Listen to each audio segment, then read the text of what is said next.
అందరికీ నమస్తే అండి. ముందుగా అందరికీ మహాశివరాత్రి శుభాకాంక్షలు. ఈ రోజు మహాశివరాత్రి సందర్భంగా నేను మా వారు పిల్లలు తీసుకొని మా పక్క ఊర్లో ఉన్న స్వామివారి దర్శనానికి అయితే వచ్చామండి.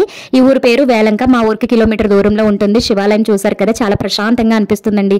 చుట్టూ ఉన్న అట్మాస్ఫియర్ కూడా చాలా బాగుంటుంది. లాస్ట్ టైం కార్తీక మాసంలో కూడా చాలా మంది నన్ను అడిగారు ఇది ఎక్కడక్క అని చెప్పేసి. మా ఊరికి 1 కిలోమీటర్ దూరంలో ఉంటుందండి. అలాగే దర్శనం కూడా చాలా బాగా అయింది. అండ్ అలాగే స్వామివారు ఎదుర్కొంటా ఉన్న ధ్వజస్తంభం దగ్గర పూజ అవి చాలా బాగా చేసుకున్నాము. అండ్ అలాగే టెంపుల్ దగ్గరే అన్న సమారాధన చేశారు.